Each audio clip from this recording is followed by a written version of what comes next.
오늘 제목 우리 한번 따라해 볼까요? 이제 쓴 뿌리를 제거해야 합니다. 다시 한번 이제 쓴 뿌리를 제거해야 합니다. 우리 그 딸 주애가요, 개를 싫어합니다. 개를 싫어하는 것은 이유가 있지요. 이유가 왜 그러냐면요, 저희도 이제 선교지에 있었던 경험인데요. 이렇게 그 선교지를 가다 보면 마을이 있습니다. 마을이 있는데 우리가 가면은 그곳에는 사람도 먹기 살기 어렵잖아요. 그렇기 때문에 이렇게 뭐 개를 뭐 음식을 주어서 키운다는 것은 뭐 있을 수 없는 일입니다. 그러니까 개가 네가 뭐 알아서 먹어서 먹고 자라면 감사하고 어떻게 되면 뭐 어쩔 수 없고 이러한 개념입니다. 그러니까 개들을 그냥 풀어놔 버려요. 그러니까 가끔 이제 개를 풀어놨다 보니까 이 개들이 사고를 치죠. 이제 저희는 낯선 사람들 아닙니까? 외국인들이잖아요.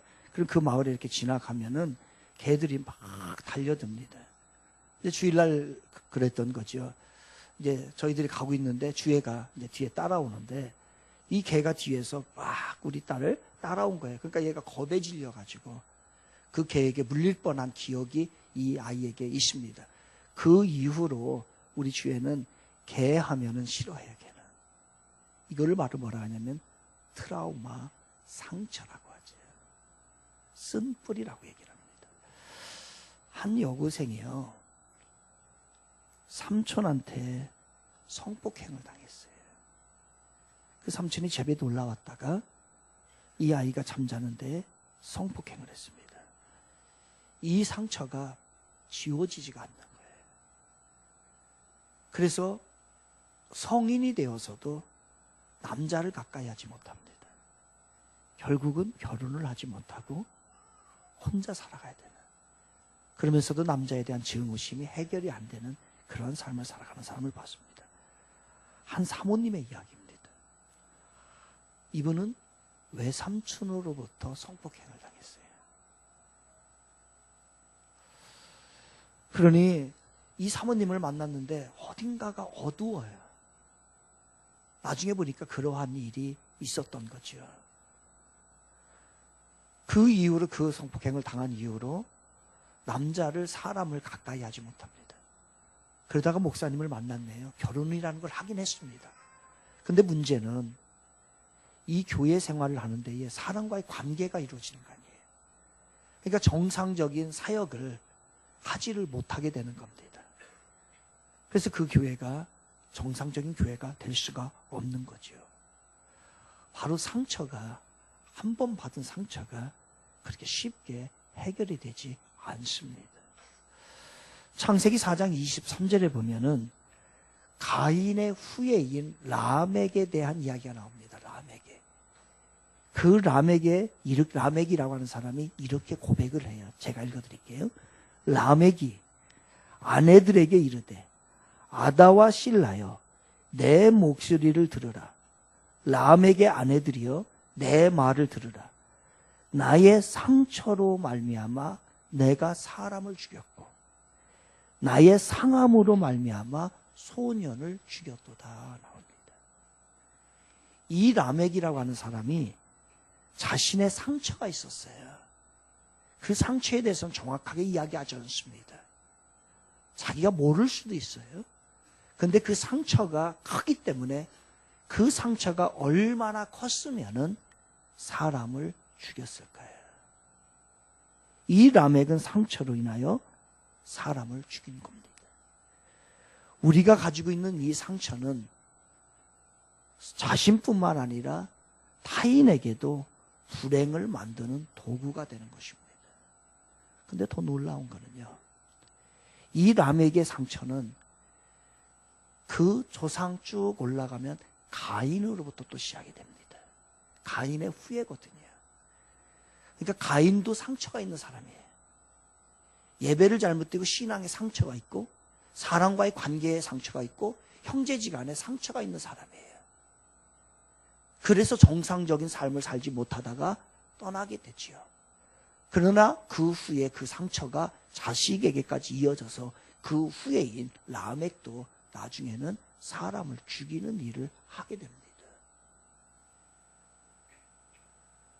우리들이 가지고 있는 상처가 혹시 자녀들에게 이어질지, 이것이 우리들의 고민인 거죠. 한신대학교에 목회 상담학을 가르쳤던 정태기 교수님이십니다. 이분은 어렸을 시절부터 아버지를 증오하기 시작합니다. 증오하게 된 이유가 있어요. 왜 그러냐면 이 아버지가 엄마랑 결혼한 거 아니에요? 결혼을 했는데 나중에 16살 어린 여자와 다시 살림을 차리기 시작합니다. 전라도 저기 섬에서 태어났거든요. 그곳에서. 그 다음부터 이 엄마는 마음속에 나는 남자로부터 버림을 받은 사람이야. 나는 아무 쓸데없는 사람이야. 라고 하는 마음의 상처를 받게 됩니다. 그 상처가 버림받았다라고 하는 상처가 너무너무 커서요. 그 이후로는 자기의 마음을 확 닫아버리고 자식에게까지도 사랑을 주지 않고 그 어머니가 일만 하게 됩니다. 날마다 밭으로 논으로 가서 일만 하다가 일 중독에 걸리죠. 그러니 하루 종일 일하고 자식들에게는 살가운 한 번의 사랑도 정도 한 번도 주지를 않습니다. 아버지는 16살 먹은 어린 여자와 나가서 살림을 차렸고 자기 어머니는 자기에게 사랑도 안 주고 일 중독에 빠졌고 아버지가 엄마에게서 4남매를 낳고 그리고 그 처백에서 5남매를 낳게 됩니다. 이러한 부모 밑에서 이러한 환경 밑에서 자란 정태기 교수님은 정서가 엉망진창이 되어버립니다. 외모는 괜찮은데 그 안에 있는 영과 혼이요 완전히 망가져 가지고서 이게 걷잡을 수 없이 삶이 불안하고 짜증을 내게 됩니다. 모든 삶이 불안하고 모든 삶이 짜증을 부릴 수밖에 없는 그러한 사람이 됩니다. 그러면서 자라면서 아버지로부터 한 번도 사랑을 받지 못하고 어머니도 어느 순간에 사랑을 다 닫아버리고 사랑이라는 걸 경험하지 못하고 살아왔지요. 그래서 정태기 교수님은 인생의 목표가 오직 한 가지였습니다. 나는 아버지처럼 살지 않겠다. 나는 아버지처럼 살지 않겠다. 이것이 정태기 교수님의 인생의 목표가 되었던 거예요. 정태기 교수님이 16살 때에 이 아버지가 돌아가십니다. 돌아가셨음에도 불구하고 세월이 20년이 흐른 후에도 20년 동안에 이 정태기 교수님은 오직 하나, 아버지처럼 살지 않고 아버지를 증오하는 마음으로 20년이라고 하는 세월을 보내게 됩니다. 이제 인간관계가 엉망이 돼버린 거예요. 인간관계를 할 수가 없는 거예요. 그래서 이 사람이 36이죠.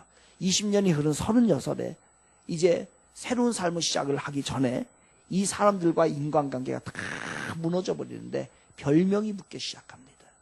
정태기 교수님이 이래서 재봉틀이라고 하는 별명을 갖게 돼요. 왜 재봉틀이냐? 사람 앞에만 서면요 다리를 덜덜덜덜 떱니다. 그리고 아무 얘기도 대화가 진행되지가 않아요. 인간관계를 할 수가 없어요. 마치 꽂아놓은 보리자루처럼 말은 하지 못하고 다리는 덜덜덜덜 떨고 있기 때문에 마치 재봉틀이 덜덜덜덜 떠는 것처럼 그러한 모습이었기 때문에 주위 사람들은 정태기 교수님을 재봉틀이라고 하는 별명을 주었다고 합니다. 쓴뿌리, 이 상처가 깊이 뿌리 내리고 있었기 때문에 정태기 교수님은 인생이 망가졌던 겁니다. 오늘 본문은 이 상처, 이 트라우마를 오늘 본문에서는 쓴뿌리라고 이야기를 합니다. 우리에게는 쓴뿌리가 있습니다. 나 자신을 비하하는 쓴뿌리가 우리에게 있고요.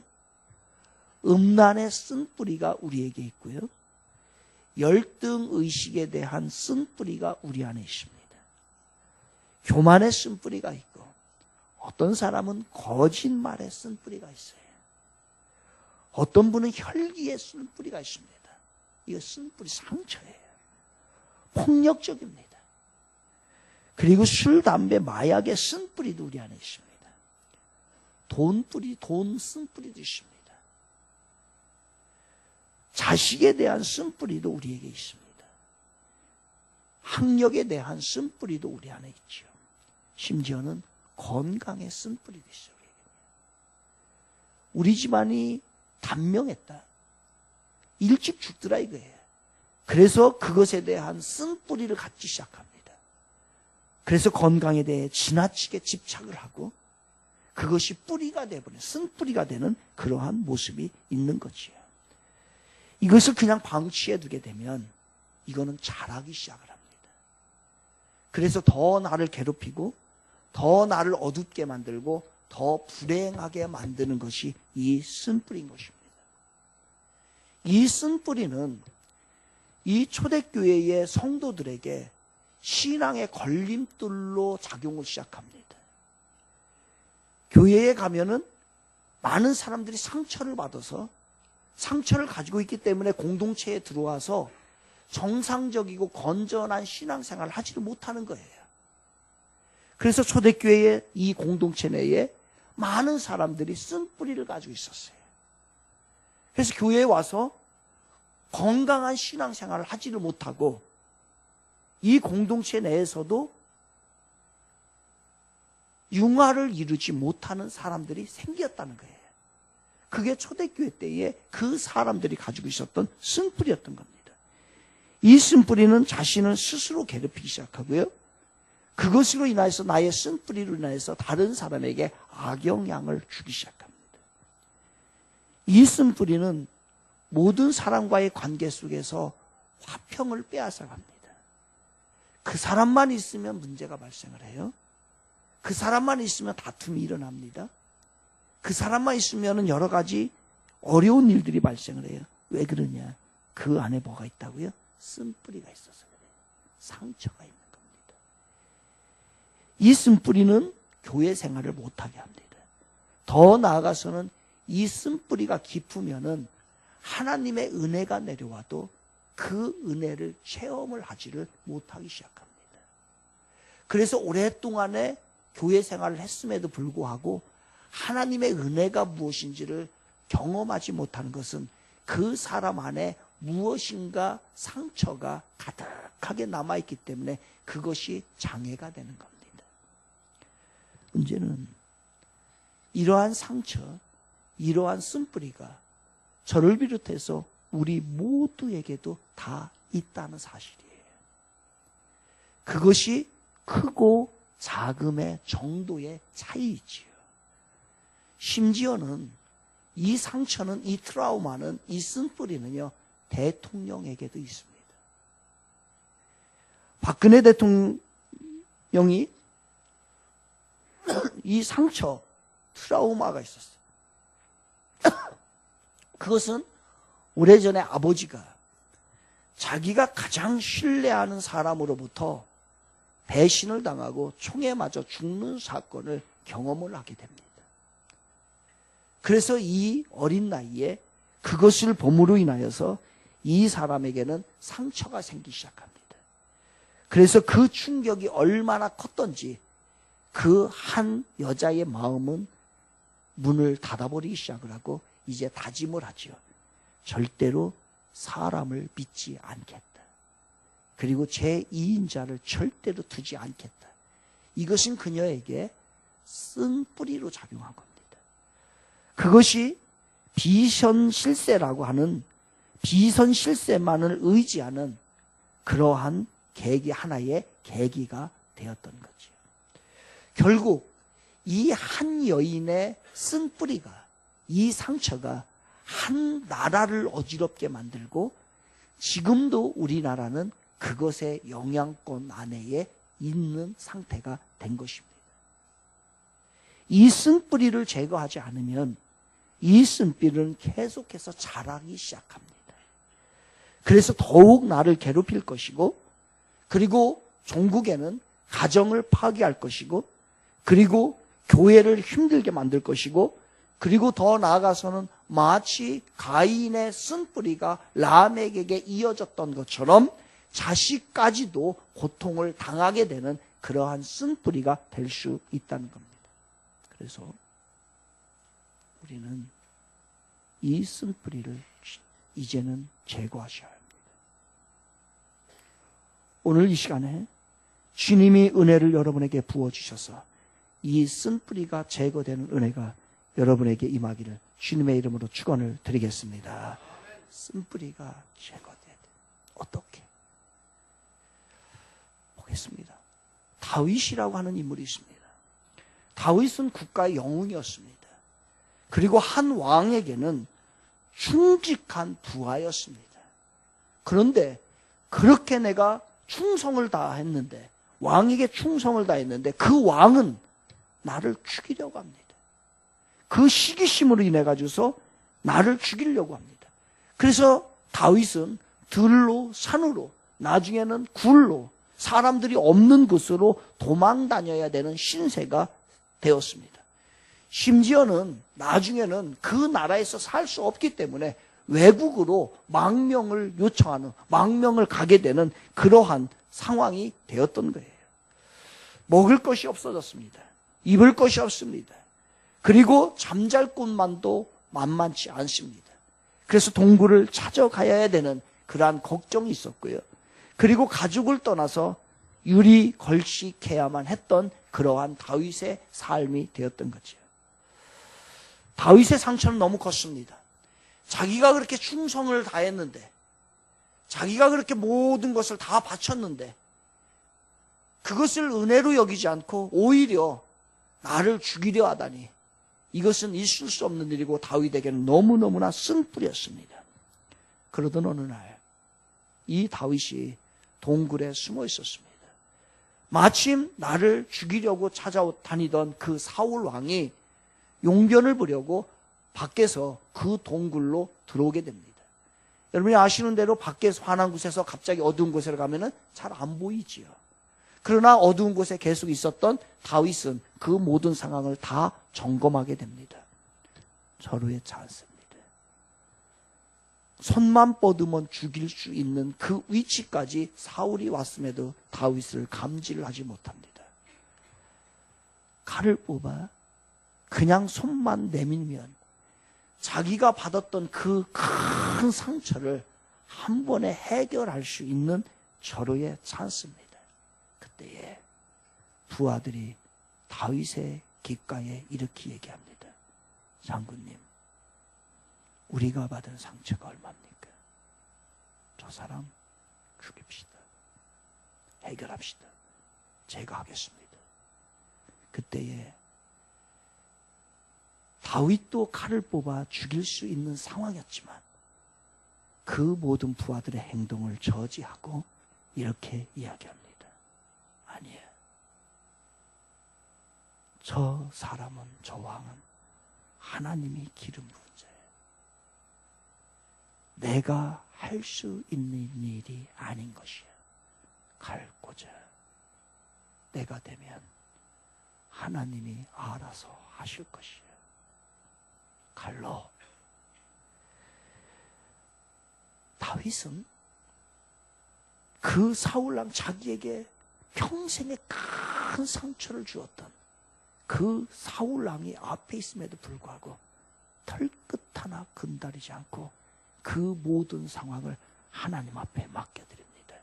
하나님, 원수 갚는 일도 하나님의 일입니다.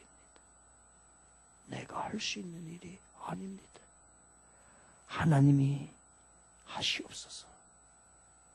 이 상황을, 상처가 너무너무나 컸던 그때의 다윗이 시로서 이거를 표현을 하기 시작합니다. 그게 시편 54편 1절부터 5절을 제가 읽어드리겠습니다. 하나님이여, 주의 이름으로 나를 구원하시고 주의 힘으로 나를 변호하소서. 하나님이여, 내 기도를 들으시며 내 입의 말에 귀를 기울이소서. 낯선 자들이 일어나 나를 치고 포악한 자들이 나의 생명을 수색하며 하나님을 자기 앞에 두지 아니하였음이니이다. 하나님은 나를 돕는 이시며 주께서는 내 생명을 붙들어 주시는 이시니이다. 주께서는 내 원수에게 악으로 갚으시리니 주의 성실함으로 그들을 멸하소서. 이게 다윗의 고백이에요. 내가 할 수 있었지만 내가 하지 않고 자기가 직접 심판하는 것이 아니라 그 원수 갚는 일도, 그 마음의 상처를 해결하는 일도 내가 하면은 더 깊어질 것이고 더 문제가 발생할 것이니까 우리 하나님이 하셔야 합니다. 그래야 내 안에 있는 이 쓴뿌리가, 이 상처가, 내 울부짖음이 온전하게 해결될 수 있습니다. 라고 하며 하나님 앞에 맡겨드렸다는 거예요. 여러분, 우리도 초월하는 감정을 가지셔야 합니다.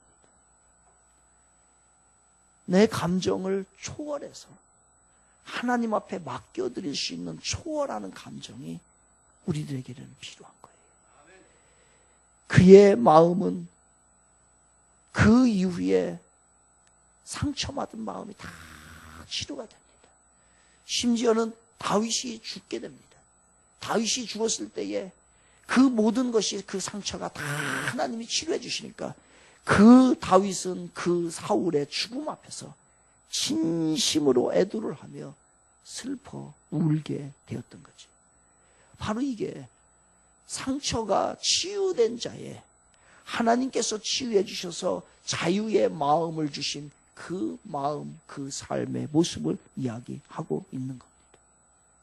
상처가 치유가 되고 나니 너무 훌륭한 왕이 되고 훌륭한 신앙인이 되고 훌륭한 하나님의 사람이 된 다윗의 모습입니다.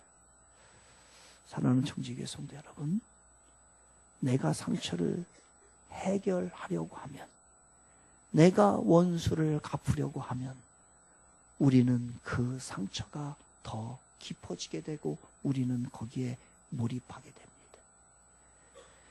그러면 더 불행하게 되고 더 나아가서는 이상한 사람의 모습이 되어버려요. 기형아가 되어버립니다.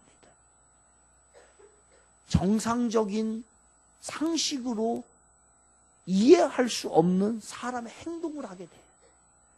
우리는 주위에서 그런 사람들을 많이 봅니다. 이 사람이 정상적인 사람 같은데 상식 이하의 행동을 하는 거예요. 아니, 이렇게 멀쩡한 사람이, 멀쩡하게 배운 사람이 어떻게 그런 행동을 하고 그런 말을 하고 그러한 짓을 할까? 라고 우리는 의아하게 생각합니다. 결국 이것은 그 안에의 쓴뿌리 상처로 인하여서 그 모습이 기형적으로 바뀌어버린 거예요. 아마 모르겠습니다. 저도 그 모습이 있으리라고 생각을 합니다. 도저히 이해할 수 없는 나의 상처, 제가 가지고 있는 상처로 인해서 저도 이상한 모습을 드러내시고, 여러분들도 내가 가지고 있는 남모르는 상처로 인해서 이상한 행동을 하게 되고 이상한 말을 하게 되고 상식에서 벗어난 그러한 모습으로 내비친 모습이 우리에게 있을 수 있다는 겁니다. 바로 이것은 우리를 이상한 모습으로 만들게 되고 우리에게 평화와 기쁨과 소망을 다 빼앗아가게 됩니다. 그래서 우리는 다윗처럼 나의 상처를 하나님 앞에 맡길 때에 그 하나님이 해결해 주실 때에 우리들에게는 진정한 건강한 평화와 소망과 기쁨이 있는 그러한 삶으로 우리가 바뀌어 될 줄로 믿습니다. 그래서 하나님이 하시는 일이에요, 여러분. 원수 갚는 일도 내가 하면 더 큰 상처가 생깁니다. 나에겐 또 하나의 상처를 또 하나 만드는 것입니다. 그래서 원수 갚는 일까지도 하지 말란 얘기예요. 그것을 하나님 앞에 맡기란 얘기예요. 우리 예수님은 죄 없이 십자가에 매달렸어요. 그 보잘것없는 사람들에게, 죄 많은 사람들에게 억울하게 모욕을 당하고 멸시를 당하고 천대를 당하고 조롱을 당합니다. 심지어는 때리기까지 합니다. 채찍으로 때립니다. 창으로 찌르기까지 합니다. 못에 박히는 육체적 그 고통을 다 당했던 것이 예수님이에요. 인격 모독으로 고통과 상처를 줍니다. 아니, 인격 모독이 아니라 신격 모독이죠. 이것을 신성 모독이라고 얘기를 합니다. 신을 인간이 모독을 한 거예요. 그 모든 것을 다 받으신 분이 누구냐면 예수님입니다. 예수님도 상처가 있는 거예요, 상처. 그런데 그것을 자기가 해결하지 않고 하나님 앞에 맡겨드립니다. 마지막까지 하나님, 아버지야, 내 영혼을 하나님 앞에 맡깁니다. 그리고 저들의 죄를 용서하여 주시옵소서. 저들이 하는 짓을 알지 못하나이다. 자기가 할 수 있음에도 불구하고 자기가 하지 않고 그 모든 것을 하나님 앞에 맡겨드리고, 그랬더니 그 안에 그 죽음 앞에서도 평화와 기쁨이 있고 그 후에 부활할 수 있는 은혜가 예수 그리스도에게 임하였던 겁니다. 하나님께 우리의 상처를 다 맡긴다면 하나님이 우리 안에 있는 그 상처를 하나하나 거두어 가실 줄로 믿습니다. 우리 하나님이 예수 그리스도의 보혈을 통해서 우리의 상처를 하나하나 씻어 주실 줄로 믿습니다. 하나님은 우리가 다윗처럼 예수님처럼 상처를 준 자를 하나님 앞에 맡기기를 원합니다. 하나님의 도움으로 이렇게 상처받은 자들, 우리 모두들이 다 녹아지고 다시 한번 여러분의 삶이 승리와 기쁨의 삶이 되기를 주님의 이름으로 축원을 드리겠습니다. 우리는 손해를 보면 마음의 상처가 됩니다. 이만큼의 손해를 보면 마음의 상처. 우리는 명예가 실추되면, 내 이름이 조금이라도 손상이 가면 상처가 됩니다, 여러분. 조금이라도 억울한 일을 당하게 되면 그 상처가 내 안에 얼마나 큰지 몰라요. 심지어는요, 남이 나보다 잘 되어도 나는 상처를 받습니다, 여러분. 저는 이 세상에서 제일 꼴보기 싫은 사람이 있어요. 아주 꼴보기 싫어요. 그 사람이 누구냐? 저보다 목회를 잘하는 사람. 너무너무 꼴보기 싫어. 나보다 잘해. 저는 최재훈 집사님 꼴보기 싫어 죽겠어요. 저보다 키 큰 사람 별로 안 좋아합니다. 우리가 그래요. 우리는 비록 웃었지만 나보다 잘하는 사람을 보게 되면 상처가 됩니다.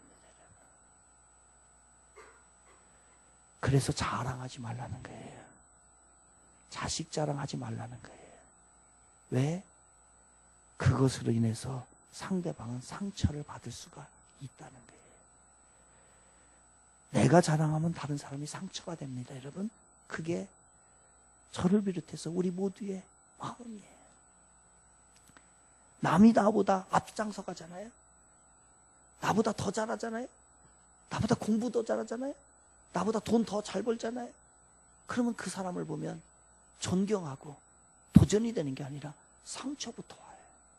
이게 우리의 모습이에요. 그런 이런 상처들은 내 삶이, 환경이 힘들어지면 이 상처의 쓰라림은 더 심하게 작용을 합니다. 내게 문제가 발생을 하면 그 상처가 더 커지는 거예요. 이때에 필요한 게 있어요, 여러분. 상처가 더 깊어질 때에 필요한 게 있는데 그것은 믿음입니다. 믿음으로 이기시기를 바랍니다. 다윗의 얘기를 다시 시작합니다. 다시 해보겠습니다.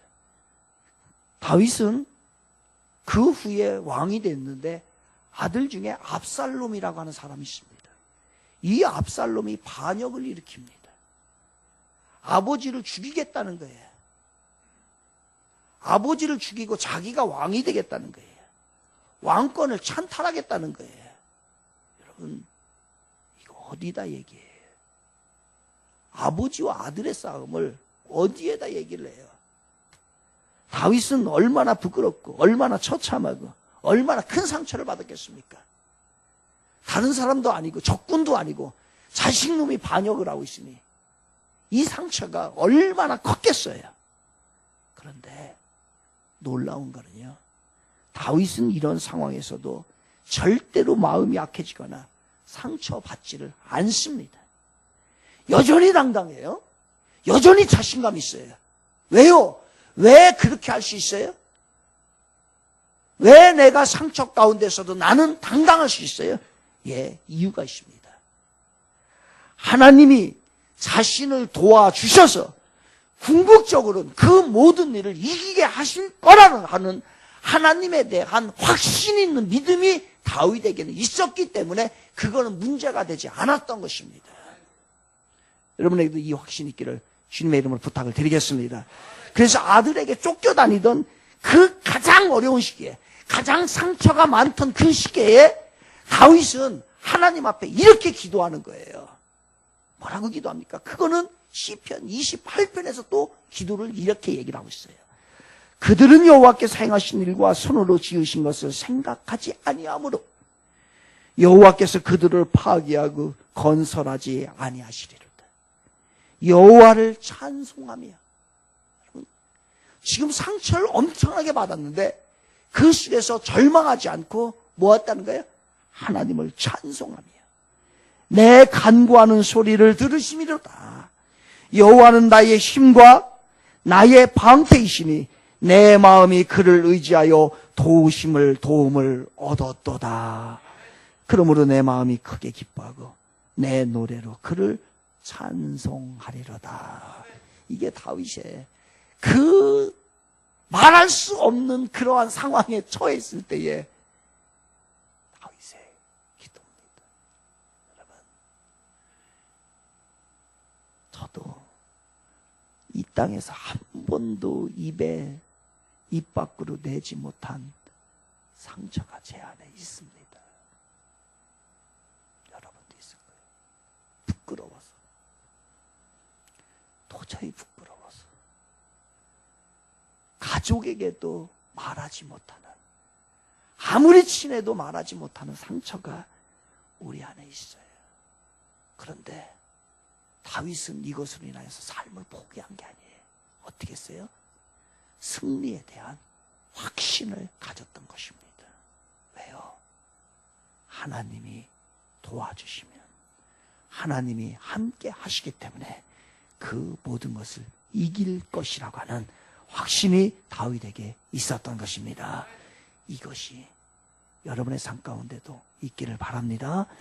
하나님을 절대로 신뢰하는, 하나님을 바라볼 때 이거 있어요.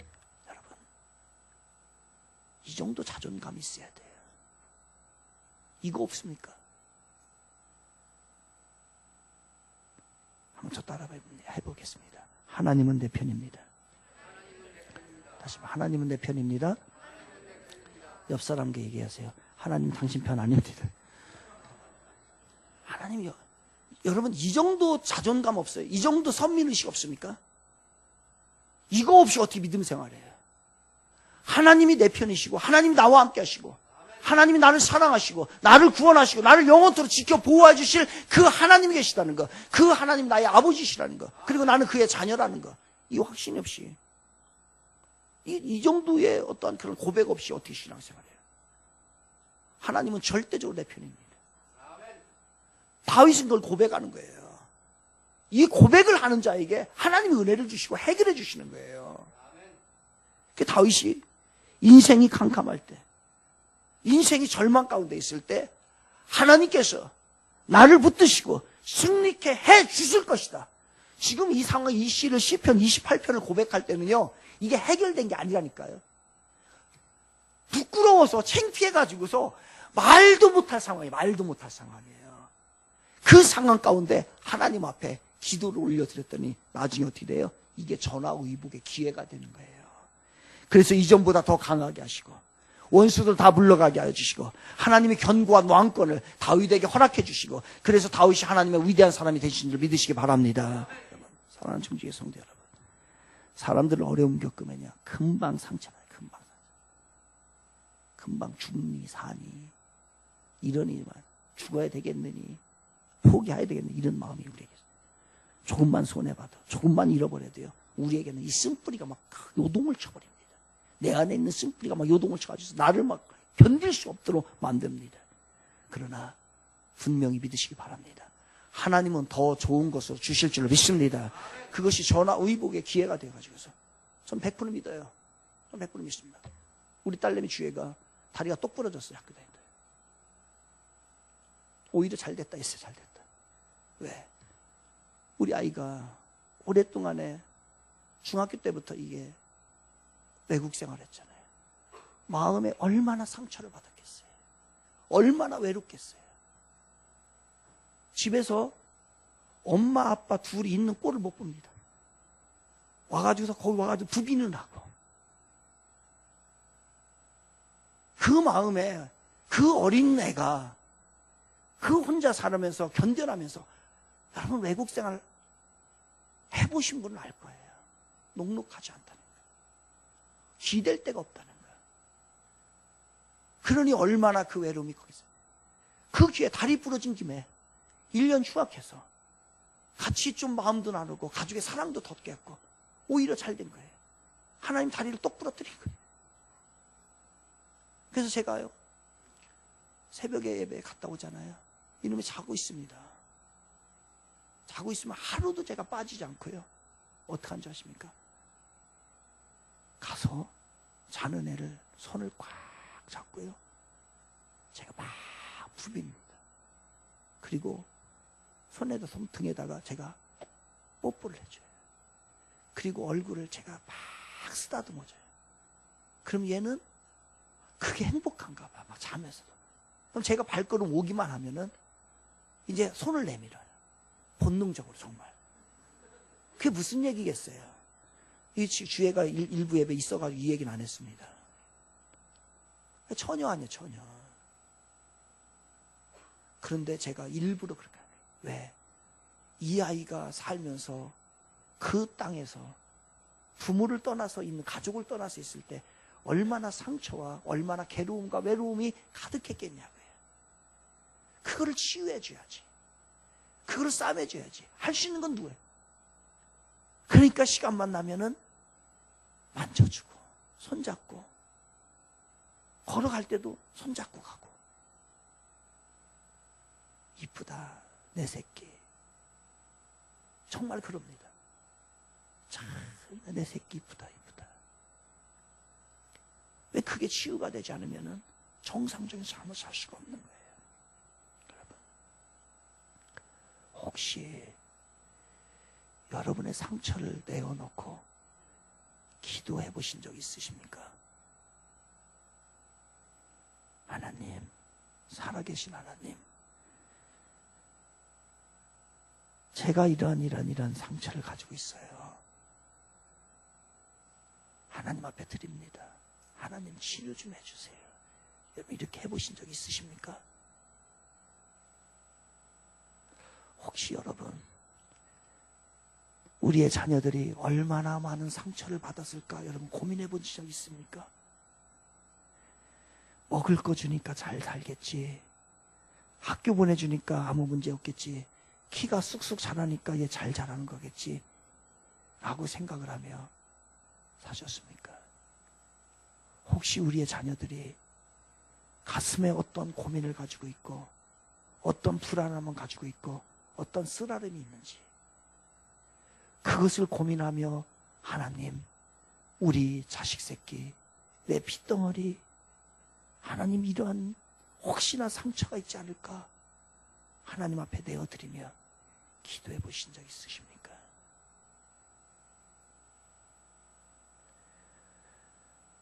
우리의 상처 중에서 세상적으로 치유할 수 있는 방법이 있어요.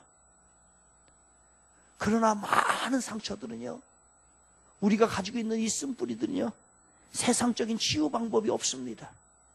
그래서 하나님이 많이 치료할 수 있는 그 상처가 있어요. 우리의 대부분의 상처들은 인간이 해결하지 못하는 것들입니다. 그래서 하나님 앞에 나와서 눈물로 기도하고 그것을 맡길 때에 우리의 상처와 우리의 자녀들의 상처가 해결되는 거예요.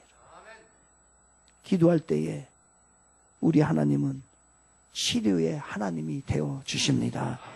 마음속의 모든 억울함, 분함, 좌절, 우리가 하나님 앞에 내어놓고 하나님 앞에 기도할 때 우리 하나님은 그 순간에 하나하나를 거두어 가십니다.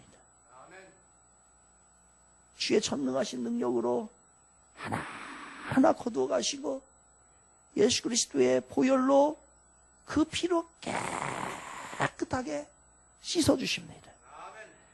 그리고 새로운 마음을 우리에게 창조시켜 주시죠. 이전 것은 지나갔으니 보라 새 것이 되었도다.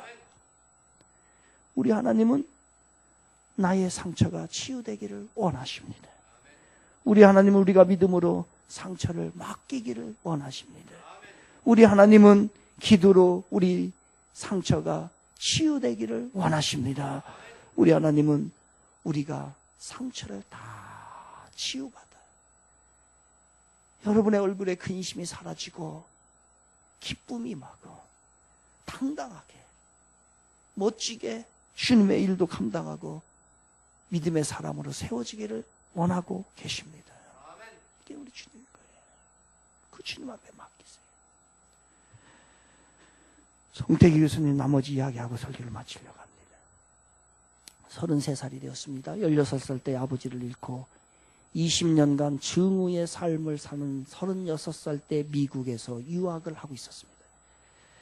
그때에 자기는 아버지를 증오하고 아버지 욕만 하고 살고 있었고 아버지 생각이 나는 것 자체가 싫었었는데 어느 날 갑자기 아버지 생각이 나는 거예요. 어떤 생각이 나냐면요. 어렸을 때 이 정태 교수님이 초등학교 다닐 때에 이런 운동회가 있었답니다. 운동회가 있었는데 엄마도 안 와, 아버지도 안 와. 다른 친구들은 다 오는데 자기는 아무것도 없는 거예요. 그것도 상처인 거예요. 그런데 그 운동회 때 아버지가 봉투 하나를 들고서 두벅두벅 걸어오더라는 거예요.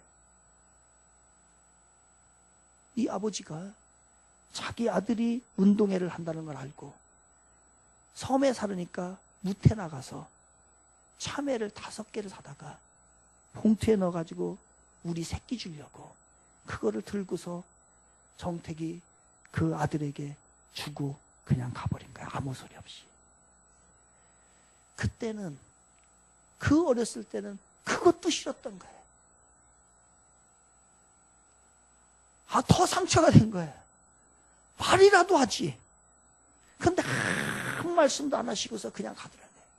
그런데 20년 이상이 흐른 그 후에 그 아버지의 모습이 떠오르면서